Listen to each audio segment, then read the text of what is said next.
Hello and welcome to Rising Edge TV.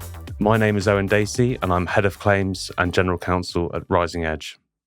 Rising Edge is a specialty underwriting agency with offices in London and Frankfurt, and we specialise in management liability and transactional liability insurances.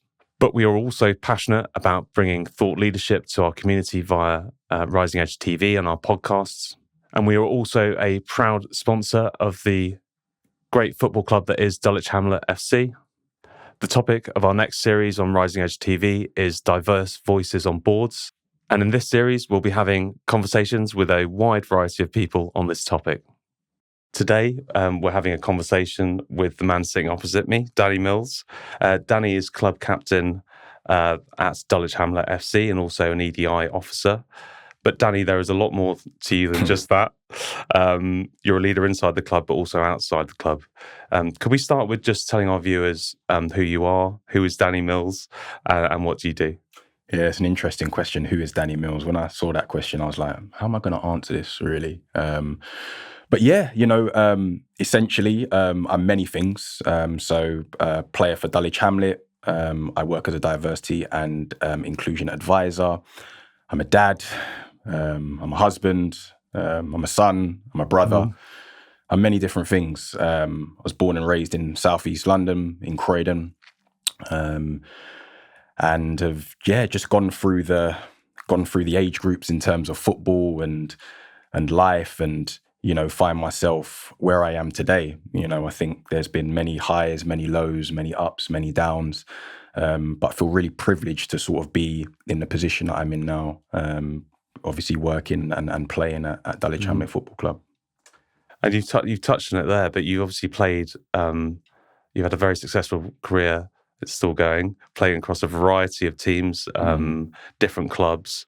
How did those experiences at those clubs shape you as a player and as a person? Yeah, it's a good question. I am who I am because of football. My whole personality, the way that I live my life, the way that I am is because of football. I've played for quite a lot of clubs over the years. I was very lucky to do my sort of schoolboy at Croydon Athletics. So I played Sunday League for the majority of my career.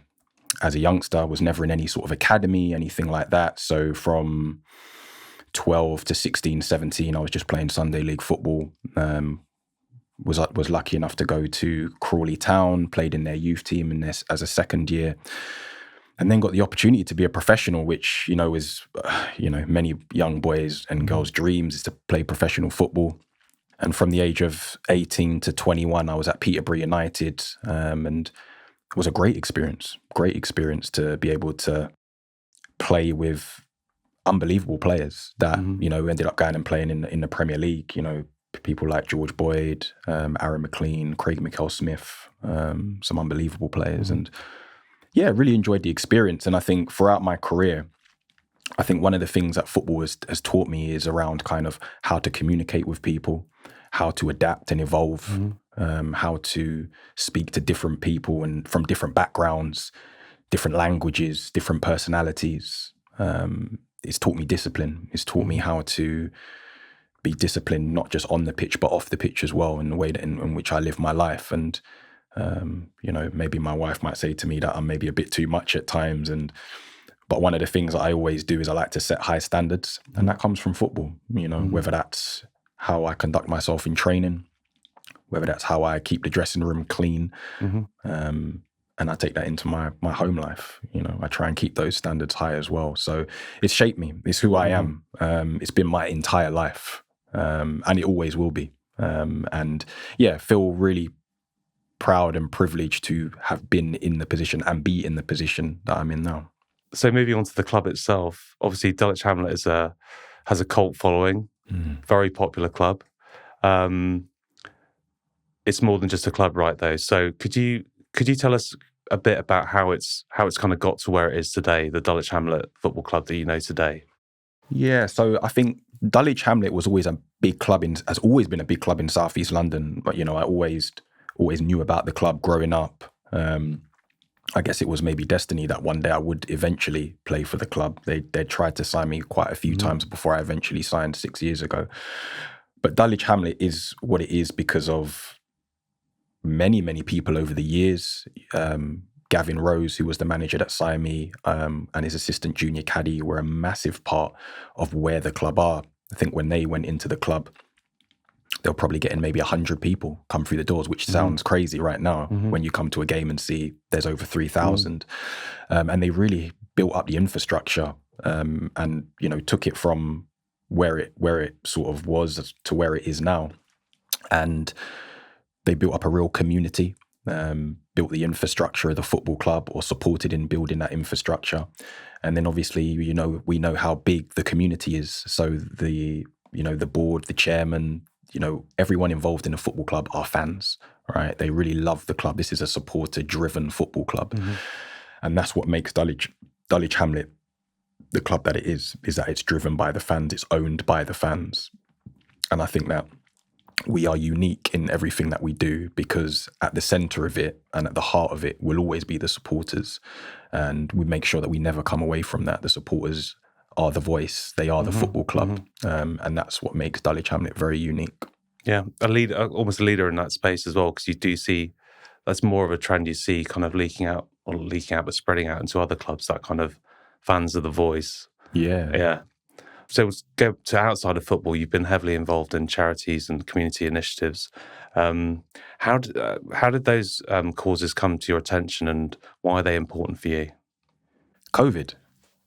Yeah. COVID. I think I'd always been, I don't know if charitable is the right word, but I've always been someone that has empathy, I believe. Always wanted to support those less fortunate than myself, or be involved in it in some way, shape or form. Never really knew how to do it, but I'd always been interested in that kind of space. And I think when COVID happened, it was certainly for all of us, a time of reflection. It was a time where the rug got pulled from under all of us, right? We was all happy, living our lives, plodding along, happy-go-lucky. Everything was great. And then obviously this massive pandemic happened, and we were all, if we're being honest, we didn't know what was going to happen, right? We didn't know how long we was going to be in lockdown. We didn't know if we would see our families again. We didn't know if we were going to get sick ourselves, right? You know, it was a real scary time for us. And I think everything stopped. You know, at the time I was playing full time at Dulwich. We were training sort of 3-4 mornings.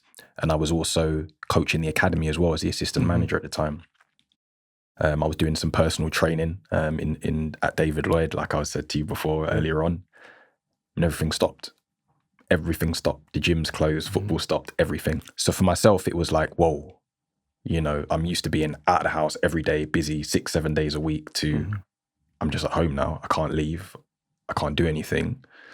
Felt a little bit helpless. And said, you know, I don't know if I'm ever going to kick a ball again. I don't know if I'm ever going to be in the gym again, or I don't know how long that's going to be. That could be a year, it could be 2 years, it could be 3 years. I don't know.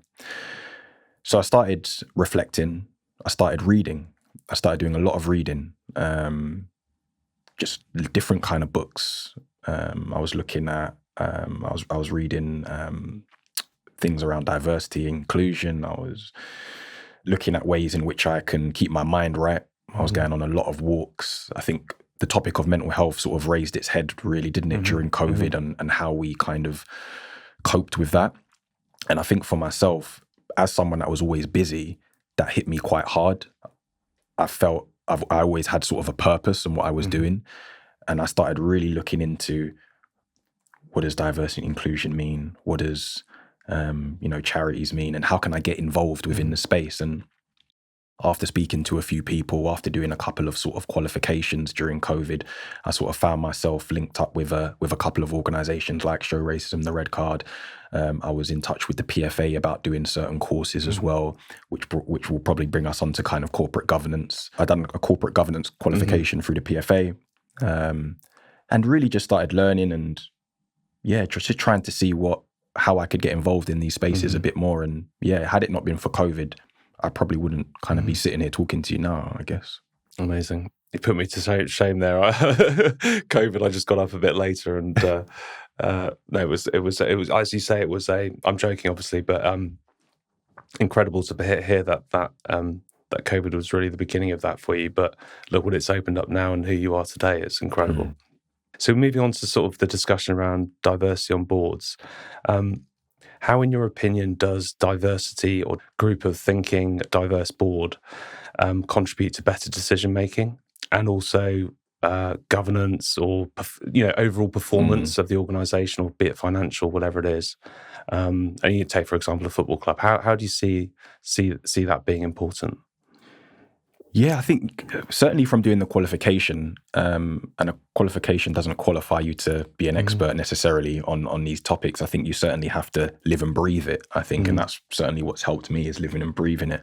But I think from the learning and development side of things, from doing the course, diverse voices naturally and organically will help drive an organization, in my opinion, and make an organization better. Now, if we think about it, if everyone looks the same, if everyone thinks the same, if everyone's from the same area, if everyone went to the same school, you're probably going to have the same outcomes, right? You're probably going to have the same way of thinking. And I think what diversity does, and I think sometimes people think about diversity and think, it just has to do with ethnicity, for example, but actually we're not just talking about ethnicity here. We're talking about gender, we're talking about sexual orientation, we're talking about disability, we're talking about neurodiversity, we're talking about a whole range of things here, social mobility, we're talking about a lot of things, socioeconomic background. There are so many diverse voices out there with so many lived experiences that can contribute to the running of an organization. And through the work that I do, we see it. It's factual that the best organizations that are run and doing well have either diverse boards or diverse senior leadership teams. It's a fact that it drives more revenue. I hate using this term, but there's a business case to having diversity within your boardrooms, within C-suite, and the way that organizations are run. And I think that what diversity does is it brings so many different perspectives, so many different lived experiences to the table and to the conversation. And through my experience being on boards, actually coming with a different lens allows you to dissect things a bit more. It allows you to take a breath and think a bit more. You become more proactive than reactive. And actually your decisions that you make are more informed and more educated, right? As opposed to, we've always done it this way. I think that's probably the scariest thing that I've ever heard in the work that I do. We've always done it this way. So we've always done it this way, which means we'll always have the same outcome or similar outcomes. But actually, if we're going to evolve, if we're going to adapt, if we're going to change, actually, we might need a different voice here. We might need a different way of doing things. Business changes, right? Business evolves. The way we done things pre-COVID is different to the way we do things now. The way we've done things 2 years ago is different to the way we do things now. If we look at the world now and we look at the way we operate, and I'll give a very, very simple example. If we look at supermarkets and self-service checkouts, it's completely different to how it was X amount of years ago, right? But that's just an example of how things change, how things evolve. And it's no different to how an organization is run, right? And how things go. Things change. And how do you adapt to that? How do you tackle that face on? But also, how can you get ahead of the curve? So we know that the UK is going to become more diverse in the next 10 years, right? We know that. So how can we drive change? How can we shift and how can we bring that diversity within organizations? How can we be a reflection of our communities? And it is challenging. It's not easy to just say, right, I'm going to get that person or I'm going to get that person. But how are we working hard in order to make sure we're the best that we can be? And that's what I tell organizations. It's hard work. No one's saying it's not easy, but you've got to do the work. And you made me reflect as well in terms of just thinking about the world and the way the world's progressing. It feels like it's becoming more and more complex. And so good luck solving all the complexity and problems you have with people, an homogenous group of people that all think the same way. So you're going to miss stuff, right? So that all, that really resonates with me, all of that. So we see the value, we see the absolute critical value, not just in performance of an organization. Where can companies look to find more diverse board candidates, sort of beyond the traditional networks? Like I said, this takes work, right? So you need to look at, how do we succession plan? For me, and through learning about corporate governance and being on boards, you should always be succession planning. A board shouldn't be the same for X amount of years. It should always be changing, whatever the tenure might be, whether it's 5 years, 6 years, whatever that be, to keep it objective. If you've constantly got the same people on there, naturally, you're not going to be objective, right? You're going to get comfortable. You're probably going to make decisions based on just things being easy and just convenience. So I think that looking at gaps on boards is something that should constantly happen. So where are our knowledge gaps? What do we need? And actually being proactive. So let's cast the net as far and wide as possible in order to make sure that we have the best candidates that we can have on the board. If you're always looking in the same place, chances are you're always going to get the same people. So it's how can you be very creative? How can you partner with diverse organizations or mentorship programs or looking within the organization? There's many different job boards out there in many different ways. Are we just putting it on LinkedIn and Indeed? You're probably going to get the same pool, right? So there are many different, like I said, diverse job boards that you can look at. And also as well, I think organizations can go into communities, they can go into schools, they can expose these opportunities, expose their organizations to a wider pool. So I mentioned, I spoke about sort of social mobility, socioeconomic backgrounds, going into different areas, going into not just looking at, say, Russell Group universities and expanding that and going into secondary schools, going into colleges. So I think that there needs to be a conscious effort made and it needs to become business as usual. So this is just what you do. So I think at times, diversity and inclusion becomes quite ad hoc, becomes quite a bolt-on for organizations when really, call it the golden thread, really. You need to embed it and integrate it and weave it within all your systems and processes and policies. So it's about how are you doing that? How are you ensuring that you've got a pipeline that is constantly churning out and coming through? And actually, organically and naturally, you will get that diversity if you put the work in. This isn't about saying, oh, there's someone from that background.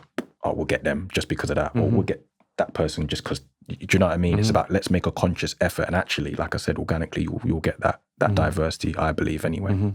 How do companies or organisations ensure that those diverse voices, I think you've sort of touched on a bit there, are heard and valued within those organisations? It could be board discussions, it could be just having sort of wider conversations with everyone who works at the company. Listening really is probably the biggest thing I think organizations can do. Now, if we look at organizations, there's only so much influence that as an employee, say, you're going to be able to have at maybe the highest level of the organization. But actually, there are so many different stakeholders within an organization. The best businesses that I see, they make effort to talk to their staff, right? So if you've identified a gap or there are potential issues within maybe career progression, for example, if you're conducting, say, ethnicity pay gap reporting and you realize that there's maybe a gap with, say, Black employees, okay, let's speak to those employees and actually find out what the issues are. What are the blockers? What are the barriers? And having that consultation should help inform decision-making going up, right? So a lot of the times we see that organizations make decisions for certain demographics without actually talking to those said demographics, right? It doesn't make sense. Data is very important. Data is everything. So trying to get as much data as possible is so important. So I think having those conversations and not all of those recommendations from staff will necessarily be approved or anything like that. But I think that in order to shape strategy, in order to shape the way, the direction an organization is going in, listening to those employees and listening to those different stakeholders are going to be key. It's difficult. It's difficult to necessarily maybe be heard in a global organization as an individual, but actually talking to people as a whole, constantly doing surveys, constantly having those listening exercises, I think is really important. So that brings out for me the importance of having it really embedded, as you were saying earlier, in the culture and at the very top level. Because you don't even get to that listening point, do you? Unless there's I hate the phrase again, but buy-in or responsibility at the top. But this is a core part of the culture. Yeah, It's massive, because if it doesn't come from top down, it's a non-starter in the first place. So best businesses are driven from CEO or MD, executive, senior leadership team, line management, employees. It's driven right from the top, but not just giving, not just talking about it, but actually living and breathing it. Not giving that lip service. It's about, if I'm a CEO, if I'm an exec, how seriously am I taking this? Am I role modeling my behaviors? Am I calling out inappropriate behaviors when I hear it? When that employee says a racist remark in the kitchen, am I calling it out? Or a sexist comment? Am I doing something, or am I just hearing it and just walking out? It's really about living and breathing it. And those are the organizations that actually are able to build that culture where staff feel empowered, and they feel happy, and valued, I think is a big word. They feel valued within their organization. So from the very top, these behaviors need to be role modeled. And what about, you've made me think of something else now as well, just around it's very, like you were saying, it's hard to do these things. It doesn't mean you shouldn't do them. You should do them. But I feel like a lot of the conversations around this, or lack of action, might be around fear. Absolutely. Do you see that much? Because the fear to address it, the fear to say something, the fear to be putting yourself out there saying this is what we're doing and this is how we do it. Yeah. So I'll go back to what I said. We've always done it this way. The status quo is comfortable, right? For everyone, it's comfortable. Oh, it's all right. We'll just get on with it. We're happy in our comfort zone. We love it. The comfort zone is the best place to be, right? But actually, if we do want change and we do want to move the dial, we're probably going to have to change some of the things that we have been doing for X amount of years. Fear is the biggest thing. Fear of getting it wrong. I hear that all the time. It's not my lived experience. I'm not really sure how to approach it.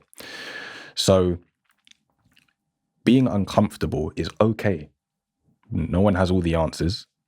They call me an expert in what I do. I don't feel like an expert. I don't know everything. It's fine. But actually, who's going to be the one? Who's going to be the organization? Who's going to be the senior leader that actually says, no, we're going to tackle this? We may get it wrong. The steps is not always going to be a straight road. There are going to be some barriers. There are going to be some initiatives and some processes that we mess up. But start the process. There's no perfect way of doing anything. And I think that's what I try and tell organizations is we've got to start. We've got to either start listening to employees.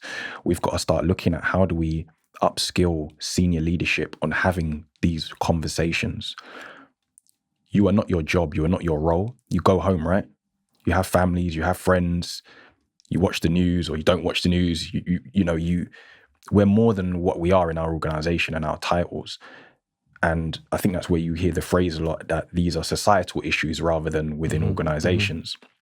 And the way that we view the world, the way that we conduct ourselves isn't just within work. And I think that's why it's so important that these senior leaders and everyone within organizations begin to tackle that fear. There's nothing wrong with being scared. I'm scared. I sit on calls sometime and I'm really scared about talking about certain topics, talking to big global organizations about what they should be doing, and they're going to take your advice. It's scary. So it's about, let's start the process. Let's have the conversation. Let's be uncomfortable together. It's okay. I'm not an expert in talking about X topic, but let's talk about it. And I think once you can have a psychologically safe space, you can then start to break down those barriers. And be more informed as well. Yeah.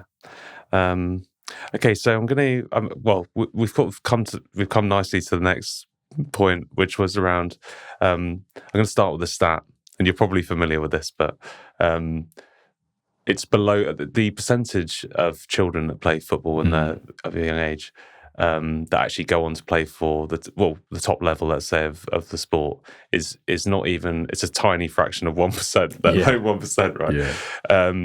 And obviously we've Rising Edge and Dulwich Hamlet have had this partnership for 3 years now, and we've always valued that that kind of the inclusivity and community values of the club.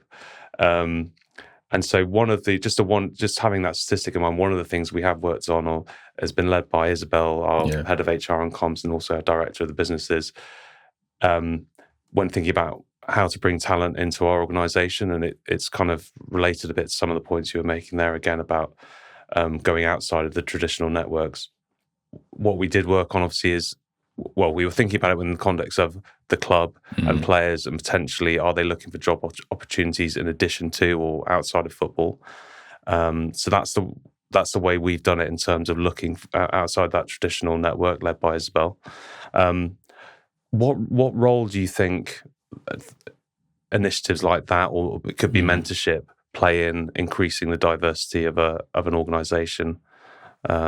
Having in mind that statistic that we just talked about. Yeah, it's a big statistic, isn't it, really? You know, we know that a very small fraction of players will be a professional at the highest level of the game, will be a professional full stop. And I think that there's different layers to this and different stages of this. So I think that for a long time now, I've challenged the professional system, the academies around, are they genuinely preparing these youngsters for the working world? Because in reality, they know, the coaches, the managers, they know that out of a squad of, 25, 30 academy players, maybe one will play in that first team. Maybe one. And how are they actually preparing them for a 9 to 5? What's the education look like? Because traditionally, it's always been, I'm only focusing on football and that is it. I'm not caring about the qualification that I'm getting alongside of it, or it doesn't even cross their minds about being released one day. And actually, I think that a lot of the conversation should be around, right, if and when you do get released, what's kind of the next steps? Now, we all want everyone to play and be professionals and earn loads of money out of the game, but in reality, that's not going to happen. So I think that what football clubs should be doing, and organisations such as Rising Edge, is, like you said, is how do you be creative and look outside of that network? Well, that looks like partnering with football clubs, right? And football clubs partnering with different organisations and giving opportunities for these young players to go on work experience, open their minds up to different industries like insurance. There's so many transferable skills from football that can be taken into the working world, which I've found out over the last couple of years, really, from doing the job that I do.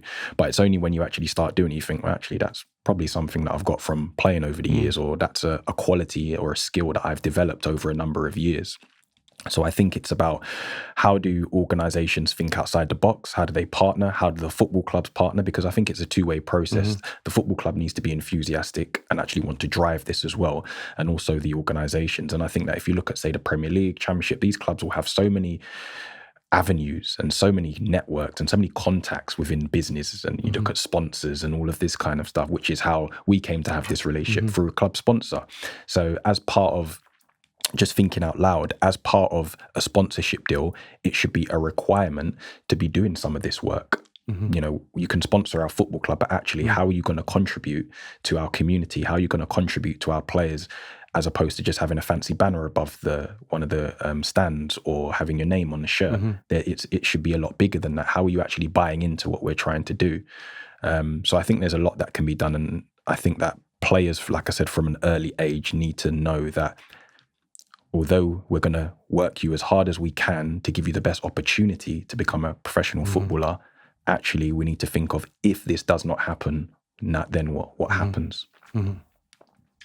Okay, so we're gonna move on now to Show Racism the Red Card and your role there. But before we do that, could you just tell us a bit about the organisation? What is Show Racism the Red Card, and what impact, or how does it intend to sort of impact the football industry?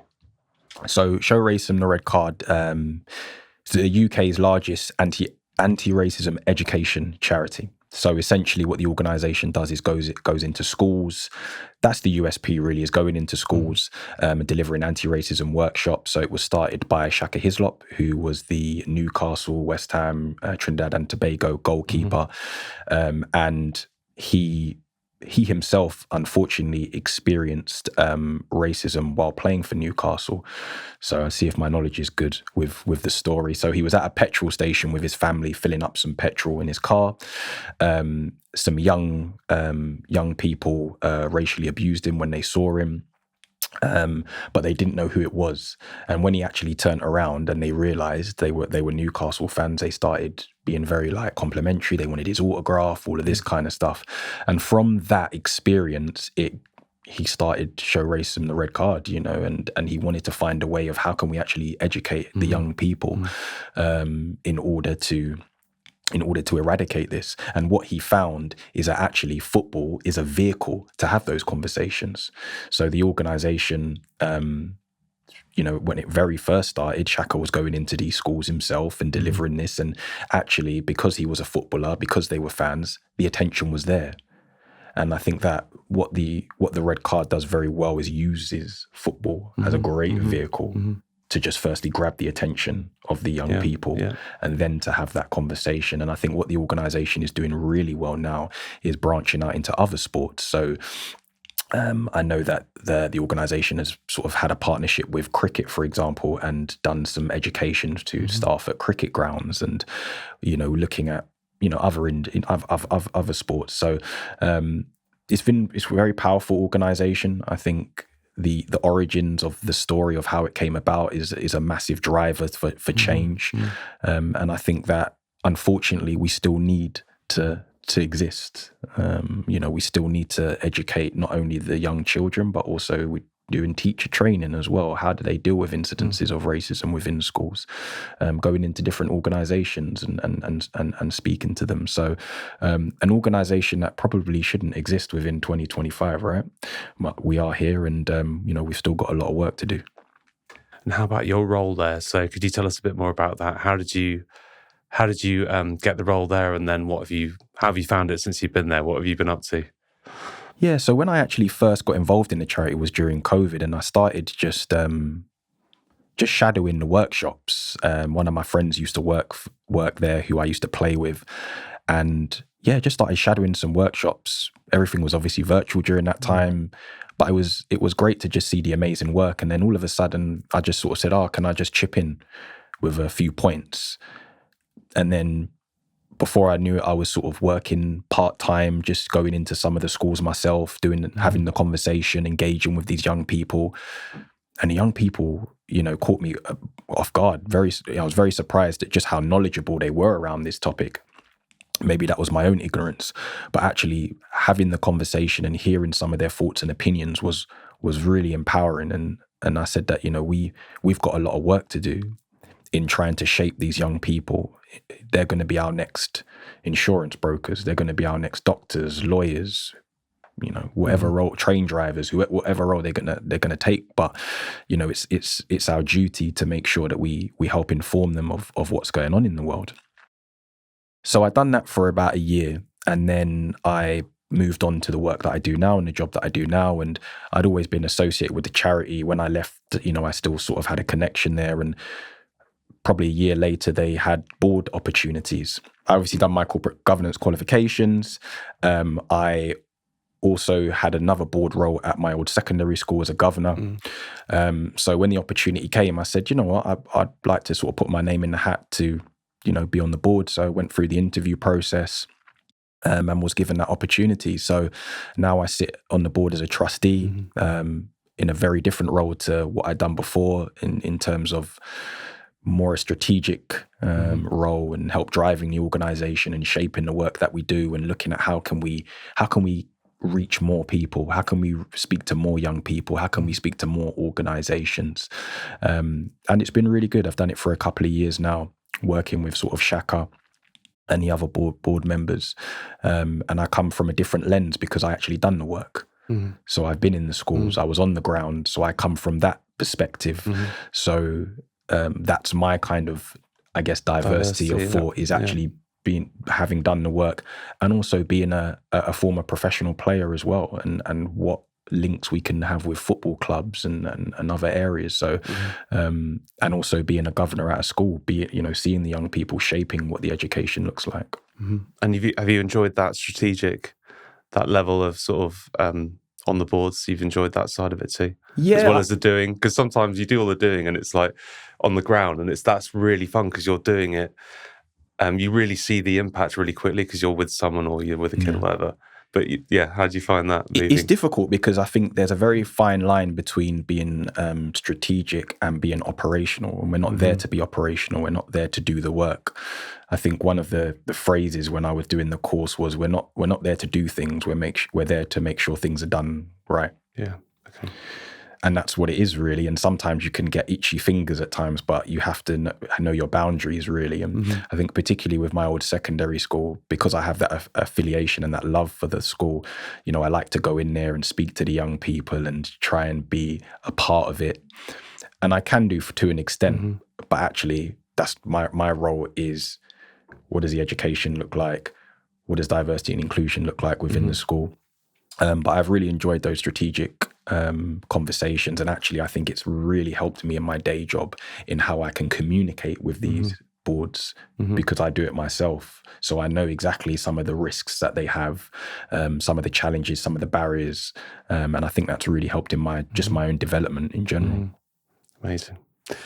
Okay, so we're going to move on to it feels like more of a slightly difficult topic, but it's a real current issue, or this issue's in flux in terms of DEI. What's your current take on the environment for DEI? And the context I'll give obviously is what's going on in the USA from executive level government, and then trickling down, you're seeing them all of the largest corporations kind of pull back. So it's almost like an attack on the concept. What do you make of all that? Interesting times, I think, since, executive orders have been signed and some of the public conversations that have happened about the space, a lot of organizations I work with have been, worried, scared. We have a lot of organizations that are heavily based within the US, headquartered there or have a big part there. And I think that a lot of I think what's been quite refreshing though is the organizations that I've spoken to, they want to drive D&I. They want to keep pushing with it. And I think what's starting to happen now is organizations are probably trying to be a bit more creative with how they position D&I. So it might not even be called D&I in the next year or two. It might be called cultural change. It might be called fairness.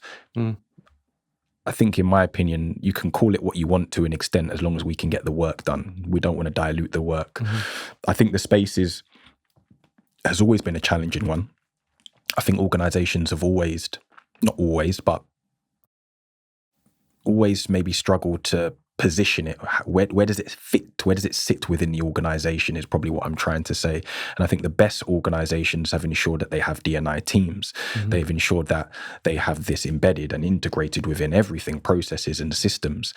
And I think where D&I is now is, again, it's just part of the conversation. We're just hearing about it. And unfortunately, because you have, what's happening within the US, it trickles over to the UK, doesn't it? We always find that anything that happens there trickles over to the UK. And what seems to be happening now is that we're having these conversations around, is it necessary? Should we be doing it?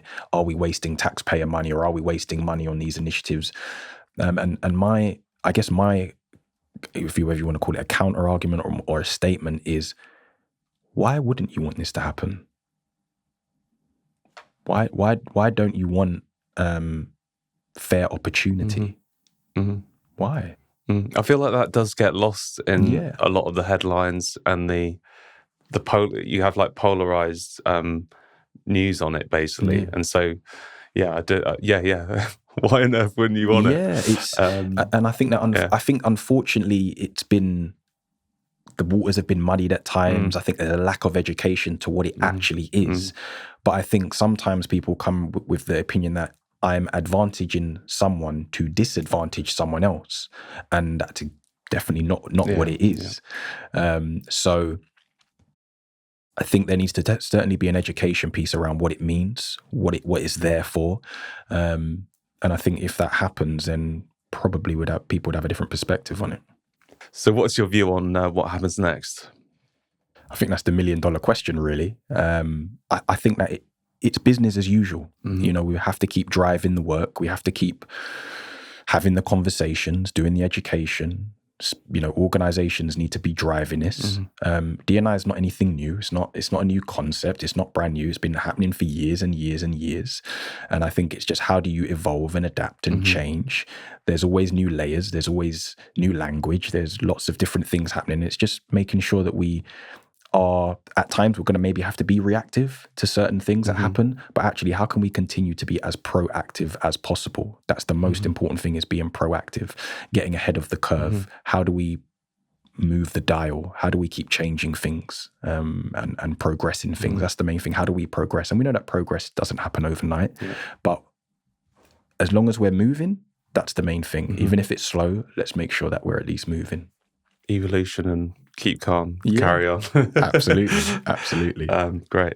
Okay, so we're coming to the conclusion now, but I have got a question around, and you're still a young man, but coming towards the latter stages of your career in football, I'm sure you've got a few more years left, but what's next for Danny Mills after football?